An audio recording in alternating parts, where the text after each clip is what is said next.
Hello बच्चों। हाँ, चलिए आज का एक बहुत ही इम्पोर्टेंट टॉपिक स्टार्ट करते हैं जिसका नाम है ट्रांसफर ऑफ चार्ज। अच्छा, जब भी हम चार्ज का नाम सुनते हैं पहली बार दिमाग में क्या आता है कि करंट कहीं वायर को छू ले, कुछ ही देर से लग गया। अक्सर हम करंट को चार्ज के साथ कंपेयर कर लेते हैं कि करंट जो है चार्ज वही है, लेकिन बेसिकली चार्ज किसको कहते हैं मैं अपना लास्ट वीडियो में बता चुका हूँ। आज का जो वीडियो का टॉपिक है वो चार्ज एक बॉडी से दूसरे बॉडी तक ट्रांसफर कैसे होता है। We will study about that. Okay, पहले तो मैं ये बता देना चाहता हूँ कि वीडियो बहुत ही कंसाइज होगा। मैं जो भी छोटे छोटे टॉपिक के ऊपर वीडियो बनाऊंगा वो तकरीबन 10 से 15 मिनट तक होगा।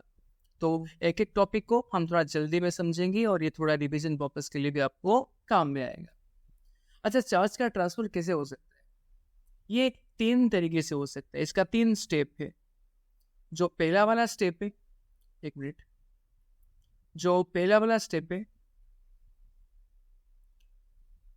वो आपका कंडक्शन प्रोसेस के कहलाता है, जिस कंडक्शन।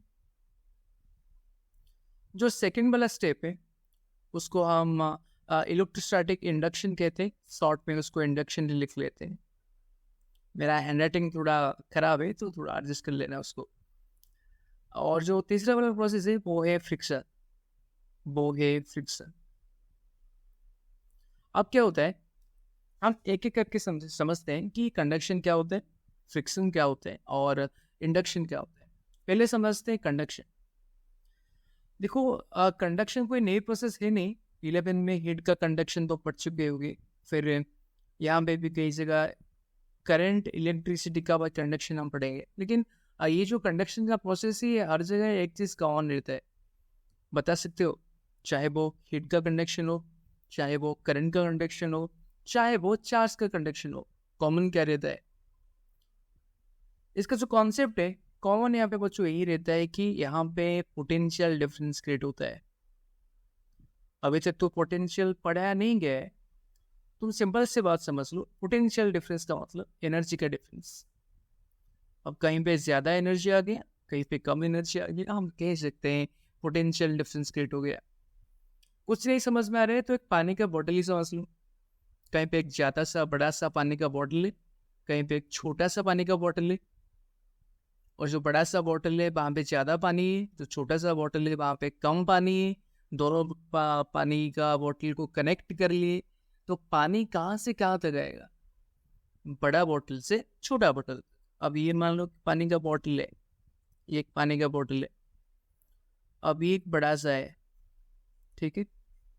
इसको तुम कनेक्ट कैसे कर लिए? एक ट्यूब के थ्रू। तो पानी कहाँ से कहाँ तक आएगा? ये है बॉटल नंबर 1, ये बॉटल नंबर 2। तो पानी कहाँ से कहाँ तक आएगा? 1 से 2 तक, राइट। कब तक आएगा? जब तक दोनों ही बॉटल में पानी का लेवल सेम नहीं हो जाता है। आपको कोई कहते हैं कि पानी का अमाउंट सेम नहीं हो जाता है, पानी का पोटेंशियल नहीं सेम हो जाता है, अभी तक पोटेंशियल आप पढ़े नहीं है, तो बस अभी इतना ही समझ लो कि जब तक पानी सेम नहीं हो जाता है पानी आता रहेगा। थोड़ा डिटेल्स में उसको हम पोटेंशियल चैप्टर में समझेंगे। अब पोटेंशियल का सिंपल सा मतलब अभी तक हम ये समझेंगे कि एनर्जी का डिफरेंस। कहीं पे अगर ज्यादा एनर्जी होगा तो वो हायर पोटेंशियल में होगा, कहीं पे कम एनर्जी होगा तो वो कम पोटेंशियल में रहेगा। मान लीजिए आपका घर में करंट इलेक्ट्रिसिटी कहाँ से आ रहा है? आपका स्टेट में कहीं पे तो एक पावर स्टेशन होगा। तो वो पावर स्टेशन पे लेट से हमारा उड़ीसा है तो हमारा पावर स्टेशन हीराकुद से आ रहा है। तो हीराकुद में जो करंट जनरेट होता है टेक्निकली वहां पे पोटेंशियल डिफरेंस ज्यादा होता है। कंपेरेटिवली जो हमारा घर है यहाँ पे पोटेंशियल डिफरेंस बहुत ही कम रहता है। तो कंपेरेटिवली हीराकुद से यहाँ तक फ्लो होता है क्या? करंट। और इसकी वजह क्या है ना? Potential difference. बिल्कुल उसी तरह अगर तुम कोई दो बॉडी को ले लिए हो, कोई दो बॉडी के ले लियो, एक ए बॉडी है एक ए बॉडी है। यहाँ पे ज्यादा चार्ज है लेट्स से Q1, यहाँ पे ज्यादा मतलब कम चार्ज है लेट्स से Q2। मैं कह रहा हूँ कि Q1 is greater than Q2। और इन दोनों को क्या किए, तुम इन दोनों को कनेक्ट कर लिए एक कंडक्टर के थ्रू में। इन दोनों का भी इसमें क्या लगा लिए? एक कंडक्टर। तो अब क्या होगा? अब जो ज्यादा चार्ज है मतलब Q1, जो कम चार्ज है वो यहाँ तक फ्लो करने की कोशिश करेगा, राइट। तो फाइनली चार्ज होगा कितना? फाइनली चार्ज कितना होगा ना? फाइनली बच्चों ये डिसाइड करेगा बॉडी का शेप क्या है, मतलब दोनों बॉडी आइडेंटिकल है, अलग अलग है। हम यहाँ पे दो किस्से में बात करेंगे। पहला किस्सा जो नॉर्मल किस्सा है कि दो बॉडी इक्वल साइज में है। अगर दो बॉडी इक्वल साइज में रह गए, अगर दो बॉडी इक्वल साइज में हो गए,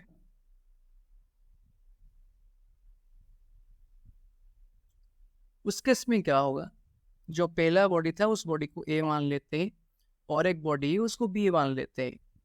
ए में पहला चार्ज था Q1, पहले बी में कितना था Q2। फिर दोनों को आपस में कनेक्ट कर लिए। तुम जैसे ही दोनों को आपस में कनेक्ट कर लिए तो यहाँ पे जो टोटल चार्ज आ जाएगा, जो Q सिस्टम हो जाएगा, ठीक है, वो तो Q1 प्लस Q2 होगा। और आफ्टर कंडक्शन जितना चार्ज मिल के हुआ है, मतलब Q1 प्लस Q2, वो दोनों इक्वल हिस्से में बांट जाएंगे ए और बी में। मतलब Q1 में कितना हो जाएगा ना, Q1 प्लस Q2/2। उसी तरह बी में नया चार्ज कितना हो जाएगा, Q1 प्लस Q2। तो इसको थोड़ा एग्जाम्पल दे रहे में समझ जाते हैं कि मान लीजिए एक बॉडी है जहाँ पे एक है 10 किलो, दूसरा एक बॉडी है जो कि है वहाँ पे 6 किलो। अब जाहिर सी बात है कि यहाँ पे तो ज़्यादा है, तो इसको जब भी हम कनेक्ट कर लेंगे ना एक कंडक्टर में, तो जो ए बॉडी है और एक जो बी बॉडी है, ए में चार्ज कितना हो जाएगा 10 प्लस 6/2, दैट इज कितना 8 किलो। फिर उसी तरह बी बॉडी में कितना हो जाएगा भाई 10 प्लस 6/2, दैट इज कितना 8। Now 8 coulomb on A body and 8 coulomb on B body. फिर से टोटल चार्ज कितना हो गया, फिर से टोटल चार्ज कितना हो गया, 8 प्लस 8 कितना हो गया 16। पहले था कितना, जरा पहले यहाँ पे देख लो, यहाँ पे था 10, यहाँ पे था 6, मतलब जो क्यू इनिशियल था वो था 16 किलो। अब जो फाइनल क्यू हो गया वो हो गया 16 किलो। अब हम कह सकते हैं Q initial equal to Q final. जरा एक कमेंट सेक्शन में बताना ये कौन सी थ्योरम है। चार्ज एक सिस्टम का जितना था उतना ही रहा after the transfer of charge, ये कौन सी थ्योरम है जरूर बताना। चलो अभी आगे बढ़ते हैं। ये तो केस 1 के बारे में कि जहाँ पे दोनों बॉडी का साइज एंड शेप आइडेंटिकल होना चाहिए, तभी चार्ज का क्या हो सकता है ना, ट्रांसफर होने के बाद इक्वलिटी मेंटेन होगा। अच्छा मान लो कि अगर कोई और एक केस आ गया, और एक केस जैसे एक बॉडी इतना बड़ा सा है और एक बॉडी इतना छोटा सा है, बिल्कुल छोटा सा। अब इसका रेडियस को तुम आर मान लेते हो, इसका रेडियस को क्या मान लेते हो, और लेट्स से r/2, मतलब बिल्कुल आधा ही हो गया। जहाँ पे दोनों अनइक्वल साइज के बॉडी आ गए ना, तब थोड़ा हमारा कंसेप्ट इधर उधर हो सकता है। ये जरा कंसेप्ट अभी समझ जाओ। देखो इसके बारे में डिटेल्स में हम कैपेसिटेंस में पढ़ेंगे, अभी तक उसको पढ़े नहीं, तो बस अभी आ रहा है टॉपिक, तो उसको जान लो कि इस टाइप का क्वेश्चन को कैसे सॉल्व किया जाता है नीट एफएससी में। देखो जब भी दोनों को बॉडी का साइज अनइक्वल दिया जाएगा, बिल्कुल टेंशन नहीं लेने का। पहला कंसेप्ट तो ये याद रखने का कि जो चार्ज का डिस्ट्रीब्यूशन है, बच्चों, ये किसके ऊपर डिपेंड होता है, हालांकि बहुत सारे फैक्टर से। अभी जिसके बारे में हम डिपेंड करें वो है शेप एंड साइज। किसका शेप एंड साइज, बॉडी जिसमें चार्ज ट्रांसफर हो रहा है। यहाँ पे तो दोनों अलग अलग हो गए।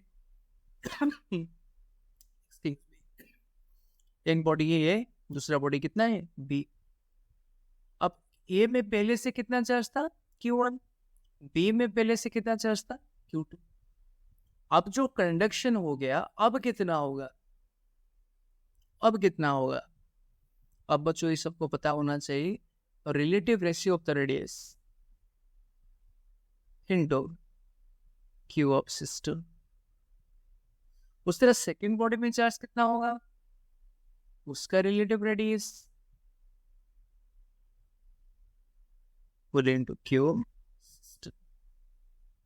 ये बहुत ही इंपॉर्टेंट कंसेप्ट है बच्चों, जहाँ पे दो चार्ज बॉडी का साइज एंड शेप डिफरेंट होने के बावजूद भी चार्ज कितना उनके ऊपर ट्रांसफर होगा, ये एक मस्त वाला फॉर्मूला है, इसको जरा भी मैं तो कहूँगा याद ही रख लो, क्योंकि अब जब हम कैपेसिटेंस पढ़ेंगे तब ये फॉर्मूला वहाँ पे डिराइव होगा।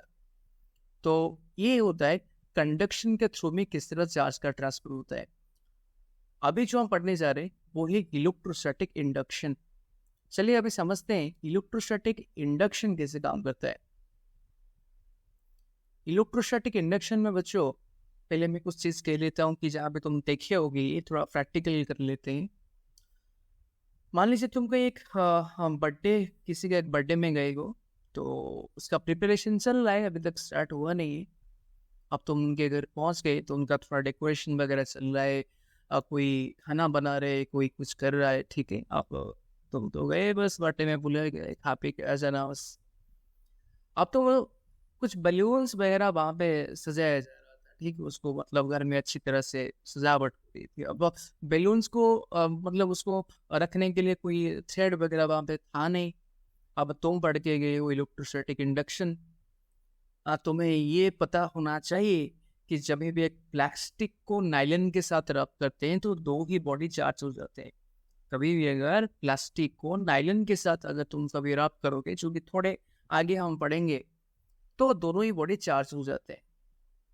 अब वही चार्ज जो हो गया बैलून, उसको लेके अगर तुम वॉल में इसे चिपक लिए, ठीक है। अब यहाँ पे वॉल होगा, तुम इसको वहां पे बैलून लेके क्या करोगे, चिपक लोगे, तो वो चिपक जाएगा। ना तुम्हें गम की जरूरत पड़ा, ना तुम्हें थ्रेड्स की जरूरत पड़ा, बस बैलून ऐसे ही चिपक गया। कैसे सच में ऐसा होता है? देखो वो तो हम जब फ्रिक्शन पढ़ेंगे तब समझेंगे, लेकिन ये हर सीजन में नहीं होगा। इस टाइप के एक्सपेरिमेंट को करने के लिए ड्राई रहना बहुत ही जरूरी है, जो कि हमारा विंटर डेज में हो सकता है। और समर और रेनी डेज में ऐसा क्यों नहीं होता है, जरा कमेंट सेक्शन में जरूर बता। ओके, अभी आते हैं इंडक्शन क्या होता है।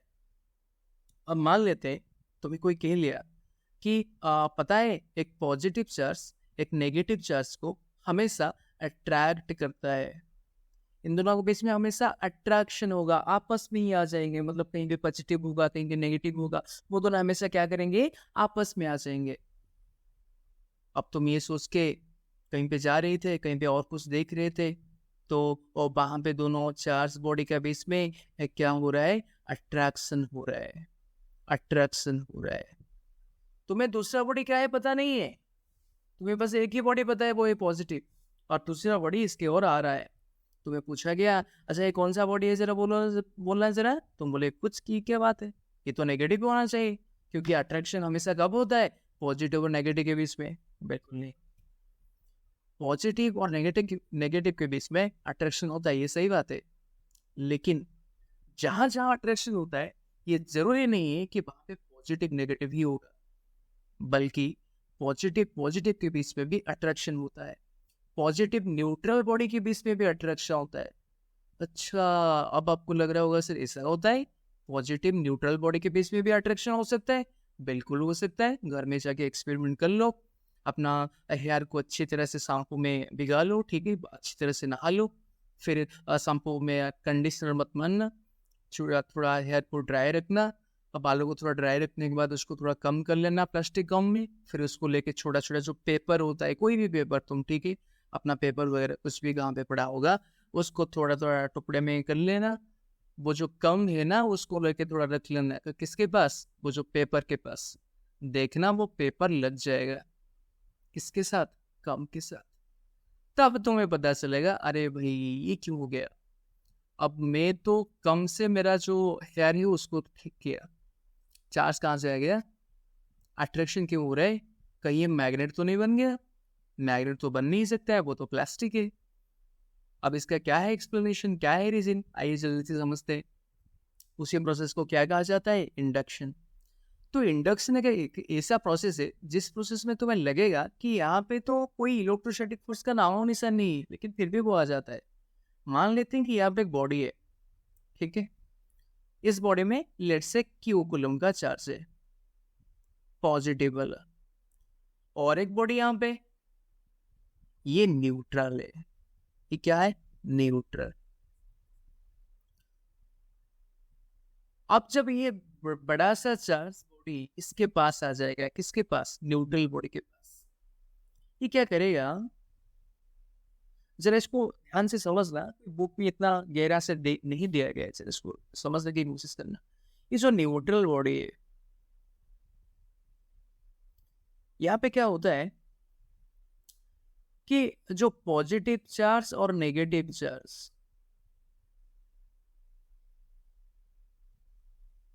ठीक है,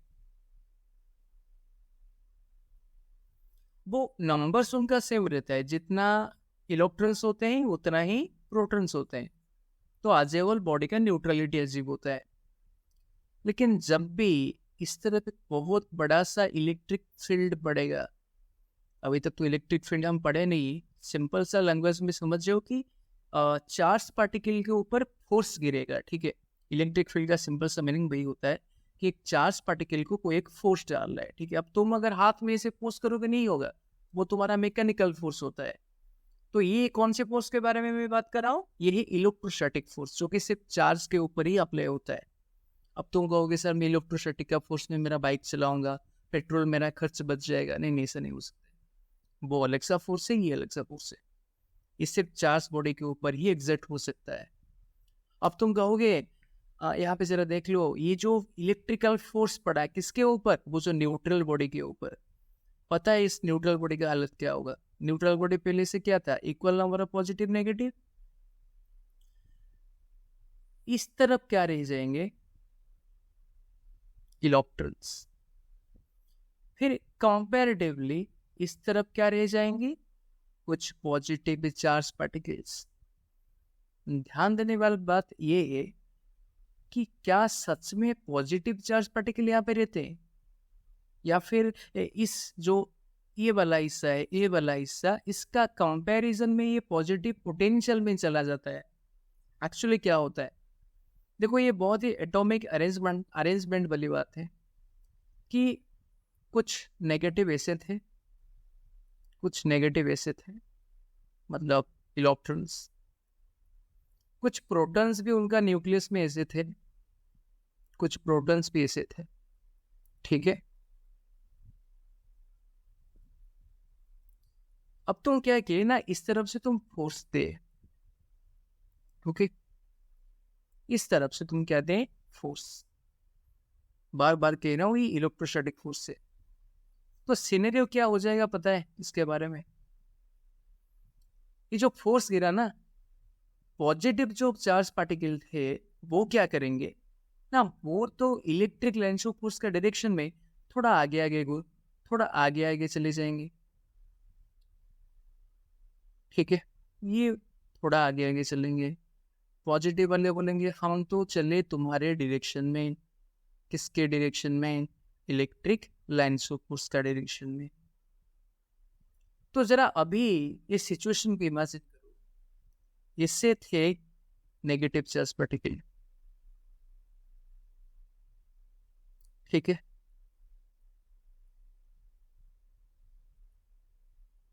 जो फोर्स गिरा उस तरफ से, बाएं तरफ से,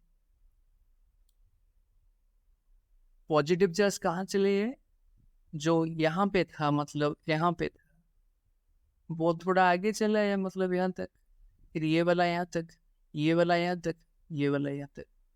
उसी टाइप का सारे पॉजिटिव चार्ज पार्टिकल ऐसे चले गए, सारे पॉजिटिव चार्ज पार्टिकल ऐसे चले गए। समझ में नहीं है, मतलब ये 1 2 3 4, 1 2 3 4, तुम ऐसे समझ, ये नेगेटिव, ये थे पॉजिटिव। उस तरफ से कौन सा फोर्स गिरा, इलेक्ट्रिकल फोर्स।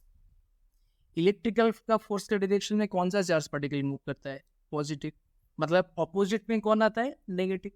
तो क्या होगा, ये जो पॉजिटिव थे ये तो इधर इधर शिफ्ट करेंगे ना, ये तो इधर उधर शिफ्ट करेंगे।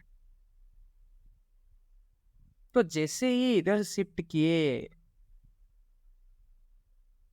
ये भी थोड़ा इधर उधर हो जाएंगे।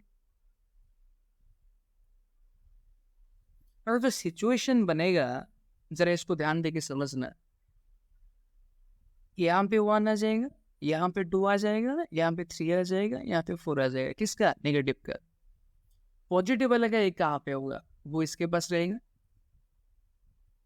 पॉजिटिव वाला का 2 वो इसके पास रहेगा, पॉजिटिव वाला का 3 वो इसके पास रहेगा, पॉजिटिव वाला का 4 वो इसके पास रहेगा। अगर इसी तरह लाइन बाय लाइन इस तरह चलते जाए गया तो जरा इमेजिन करो बच्चों, इस साइड में सब क्या कौन सा चार्ज होगा? नेगेटिव। इस साइड में कौन सा चार्ज होगा? पॉजिटिव। ये पूरा न्यूट्रल होते रहेगा, एक पॉजिटिव एक नेगेटिव, एक पॉजिटिव एक नेगेटिव, एक पॉजिटिव एक नेगेटिव। लेकिन जरा साइड वाला हिस्सा को जरा फोकस करो, ये सारा चार्ज क्या हो गया? नेगेटिव। ये सारा चार्ज क्या हो गया? पॉजिटिव। तो इसको हम कह सकते हैं ना, बॉडी पोलराइज्ड हो गया। बॉडी क्या हो गया? पोलराइज्ड। तो पोलराइज्ड का मतलब बॉडी का एक हिस्सा हो जाता है नेगेटिव, दूसरा हिस्सा हो जाता है पॉजिटिव। तब अब हम कह सकते हैं ये जो बी वाला बॉडी है, इसका जो ए सेक्शन वाला हिस्सा है, ये हो गया नेगेटिव, ये हो गया पॉजिटिव।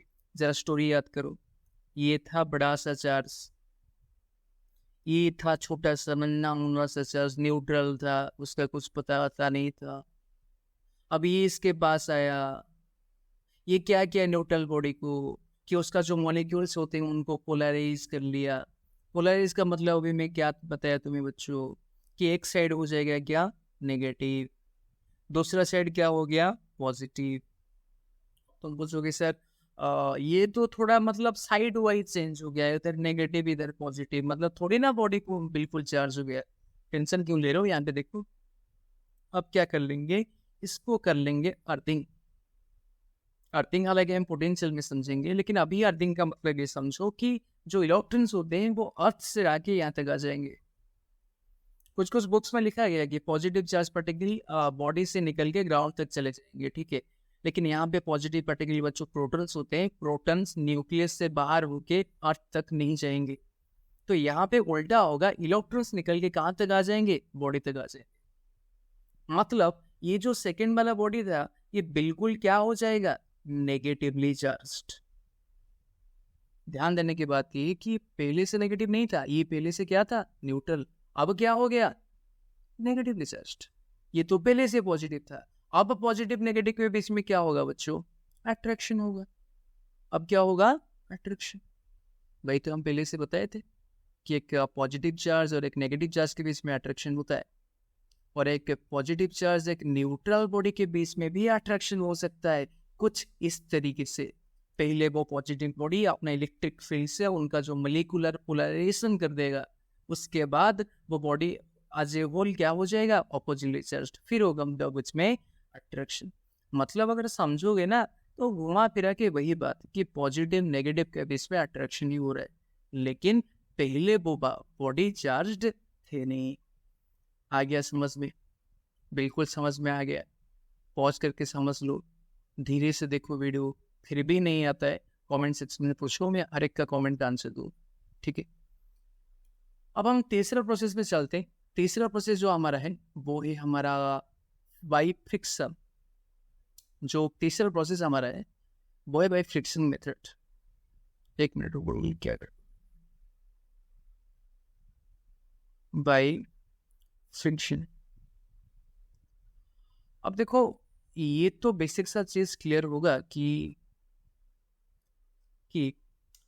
कभी भी चार्ज को अगर ऑर्बिट से निकलना होता है तो उसके ऊपर फोर्स देना पड़ता है। फोर्स कहाँ से आएगा? एनर्जी कहाँ से आएगा? तुम कोई भी एनर्जी दे सकते हो, तुम लाइट एनर्जी दे रहे हो, उसको एक फोटो इलेक्ट्रिक इफेक्ट कहते हैं। तुम हीट दे रहे हो, उसको थर्मियोनिक एमिशन कहते हैं। तो बहुत सारे तरीके से तुम एनर्जी दे पाओगे, वो हमारा भी टॉपिक का हिस्सा है नहीं।